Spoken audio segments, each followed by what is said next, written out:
What's up, folks? This is Liquid Zero back with another video, and today I'm going to be answering the question, what makes Demon Slayer stand out as a series? With that said, the most unique characteristic of Demon Slayer is actually not the characters, the storylines, or the abilities. It's actually the power dynamics. So what exactly are power dynamics? According to Wikipedia, well, it just defines power, but it relates to the topic of the video anyway. So power is defined as, in social science and politics, power is the social production of an effect that determines the capacities, actions, beliefs, or social production of an effect that determines the capacities, actions, beliefs, or conduct of actors. Power does not exclusively refer to the threat or use of force by one actor against another, but may also be exerted through diffuse means, such as distinguishing between a master and a slave. With all that being said, I would simply define power dynamics in the context of Demon Slayer as how the overarching atmosphere affects character interactions, the roles they play in the story, their thought process, and their actions/reactions to the scenarios they are experiencing. So what's the point of me making this video and why power dynamics? I think that power dynamics between the characters is what makes Demon Slayer stand out. Let's be honest, I love the show and I think it's a must watch, especially the anime. However, the series can be seen as kind of a generic shonen anime or manga. Do I really care? Nah. I like the shonen genre, but you know how some people are, when they give criticism. Oh, it's just another Dragon Ball Z. Oh, it's boring. The good guys always win, etc., etc. Without really even watching or giving it a legitimate chance. But whatever, let's move on. One of the things that sets Demon Slayer apart from other shonens, in my opinion, is just the level of fear that is instilled in the characters from the beginning of the series until the very end. For example, the series literally starts off with the introduction to the Kamada family, and like 4 pages later, they're all slaughtered. Bodies tossed everywhere around the house, blood everywhere, just lifeless. But the biggest thing that was showcased here to me is that the series is not going to be for the faint of heart. To be fair, you could believe, especially on your first viewing, that this isn't the case for how the majority of the story will play out, but instead it's just an introduction to a couple of the main characters. But what I think is really happening here is foreshadowing, in the sense that every single character you're introduced to has the possibility of dying, and not just dying, but dying in one of the most gruesome ways possible. To add on top of this, one of the 2 survivors then becomes a demon and tries to kill the other survivor. If I didn't see any of the promotional stuff at the time, my first thought for how the story would go down is that Nezuko would have murdered Tanjiro and wandered off into the next town or village over, and then she murders more people before she's confronted by high-level demon slayers. Then she gets murdered after taking down a couple of them. And then it cuts into the real hero of the story, Tomioka Giyu, the greatest character in Demon Slayer. Okay. I won't go off on a rant based on my favorite character, but whatever. We can say that for another video. Anyway, back to what actually happens in the story. Nezuko tries to kill Tanjiro. Giyu shows up, injures, and then restrains her. And right here, we kind of get our first display of power dynamics. We see the basic demon is much greater than a human, but possibly not as strong as a Demon Slayer, even though we don't really know what a Demon Slayer is at the moment. But we'll say the established Demon Slayer is much greater than a basic demon. I call Nezuko a basic demon because she was turned into a demon a little while ago. Obviously Nezuko is a special case, but I don't think her powers were anything close to what they were by the time they even fought the Tamari Ball demon. With all that said, the curve for power rankings isn't totally flat, but it does flatten out by the time the cast starts running to the upper moons. But we'll save that part for a little bit later. So I think I talked enough about the start of the story for now. Let's jump to a demon on demon power dynamic. I have a theory on demons as well. I think outside of the bloodlust for humans and the effect that they has on them, demons within their own circle behave like humans. You would think that demons would be different since they consider themselves as higher beings, and it would allow for them to cooperate effortlessly within their group. Wrong. You can see this subtly as well as overtly throughout the series. The key factor in determining who is the aggressor, leader, or in the more advantageous position, and who is the more submissive or fearful position is basically determined by their rankings. So it's kind of hard to tell who's the strongest early on, but this becomes much easier once we learn about the 12 moons, which the first time we see one is when we are introduced to the spider demon. With that said, let's talk about Rui and his family. So with this family, there is a hierarchy, and it is traditional. The father is the head, the mother is second in command, and then it's the children. You can see the family power dynamic play out here when Rui threatens to tell dad, quote unquote, about the mother struggling to defeat the demon slayers, but as the scenario plays out, you can see that everybody's playing by the rules except who? Rui. The dynamic applies to the family besides him because he is the strongest. Look at this quick scan of what the mother says to Tanjiro. As you can clearly see, the family is not a real family, as the mother clearly would rather lose her own life than continue living the lie of being Rui and the sibling's parent. Whereas in the traditional family, the child, especially at that age that Rui is, would never be able to control and much less physically dominate the parents, even if he is technically stronger, and that's because of the hierarchy of respect. I think the biggest takeaway from this situation, and it's really the first time I noticed it, is that demons aren't really like humans. They do not care about anything but strength. There may be a few one-offs that respect the weaker demon, but the large majority follow the same dynamic, and that is that strength trumps all. To be honest, I think this trait is derived from Muzan, since technically he is the original and the father of all demons. I kind of wish we got more of his backstory before he became a demon, because then I could pin down on if he really was this type of person in his regular life, or if the demonic traits changed him into being a power hungry / control freak, and also a coward. I think the only demon he really had respect for was Kokushibo, who was rank 1, and maybe Akaza. Let's look at this opinion chart, because I remember it being like he thought Domo was a weirdo, and I think he respected Kokushibo the most, but let's look at it real quick. Alright, so I was right about Koku being respected. Domo he doesn't care for. Akaza is a favorite, but that doesn't necessarily mean respect. I kind of look at it as the same as Gyutaro in a sense, but he probably respects Akaza more if I had to guess. Upper Moon 4 and 5 or whatever. But yeah, I think I was pretty accurate in this. Next, I want to talk about the Hashiras. I think this is a good place to pivot the conversation.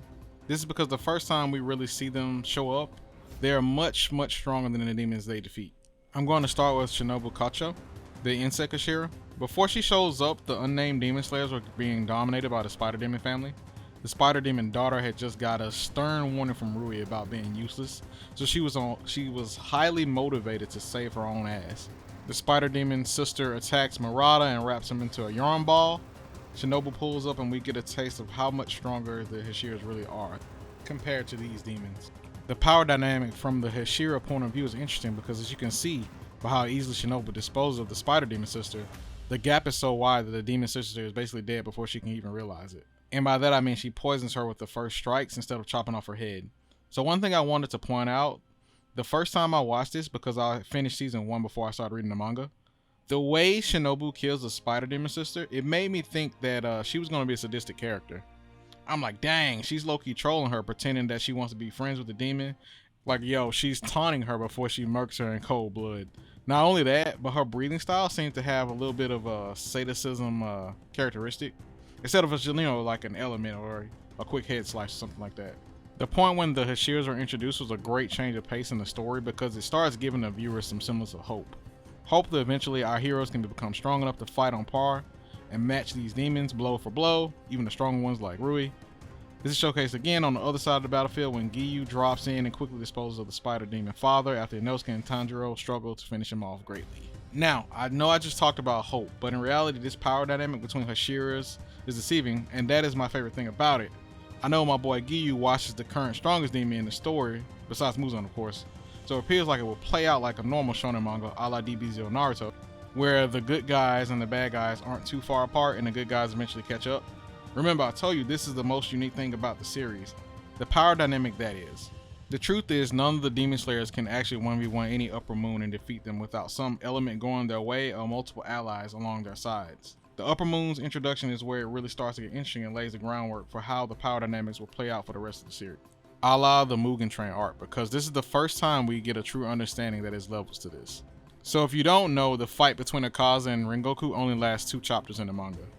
By the time you get to the 3rd chapter, it's the part where Kyojuro is holding on to his arm, where in the movie the fight was basically like 1/4 of it, or really the last act. And I point that out to basically say that Kyojuro really gets washed. Akaza was actually playing around with him the whole time, especially once you find out later how his battle spirit / compass needle really works. And I'll summarize it quickly. It just allows him to fight to the level of his opponent, so Akaza can have as much fun as possible, which basically means that he was sandbagging so he could enjoy the battle basically. You can almost compare Akaza to like freaking Vegeta or something, because he did the same thing when he let Cell absorb Android 18, because Semi-Perfect Cell wasn't doing anything. He was basically getting washed by Super Vegeta the whole time until he absorbed her. So what's the point of me stating all that? The true power dynamic between demons and humans is that demons in general range from stronger to catastrophically stronger than their demon slayer counterparts. This forces the demon slayers to collaborate / work together in order to defeat pretty much any upper rank demon. Alright, no. I know I said they need to collaborate to defeat any Upper Moon. Well, I kind of lied. Once the Demon Slayer mark awakens in Muchiro, he was able to defeat Gyoko, but that is more of the exception than the rule. The Demon Slayer mark power boost is super substantial, and I also think this just shows how strong Muchiro is in general. Remember, he survives Kokushibo's stabbing and also his hand being chopped off almost till the end of the battle. Anyway, truly the best thing about this dynamic between the upper ranks of both factions is that it seems to be a bounce back and forth until you get back to Akaza versus Giyu and Tanjiro. And to be honest, it could have been 5 Demon Slayers there. They would have all probably died because of the compass needle and fighting spirit. Dude literally only dropped because he saw what he was starting to become, and he saw his dead girlfriend, aka plot armor. But that's top for another video. And while these dynamics are playing out in the series, the grim tone of the story is always present.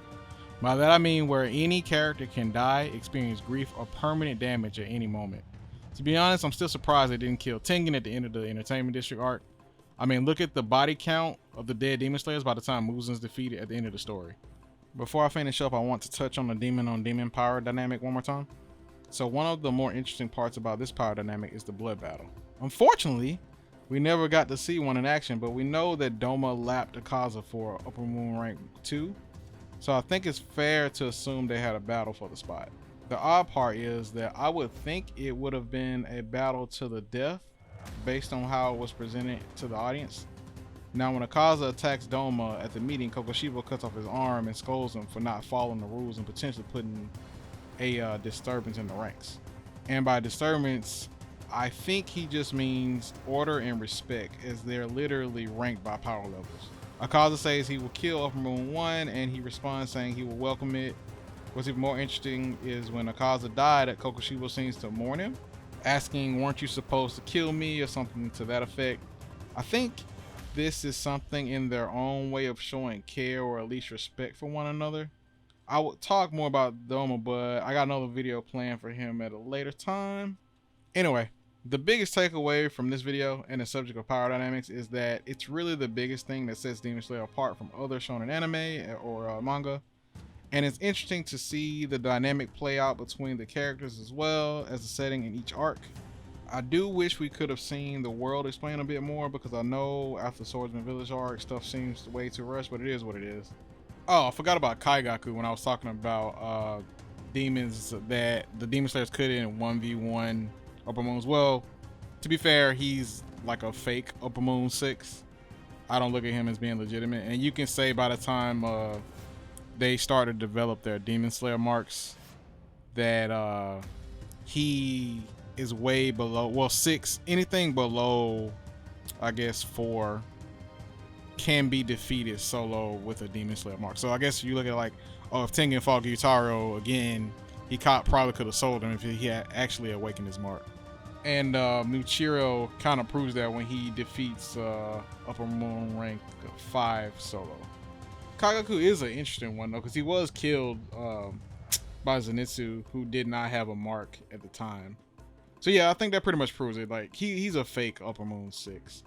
And another interesting thing is that he didn't get his blood directly from Muzan. He got it from Kokushibo. I wonder if that blood quality is worse, maybe, because I guess it's secondhand. Technically, Kokushibo got blood from Muzan, and it technically transferred to him, but it's like, you know, spread it kind of like a STD. all right, man, I'm done. Thanks for watching. Please like the video and go ahead and sub up if you're new.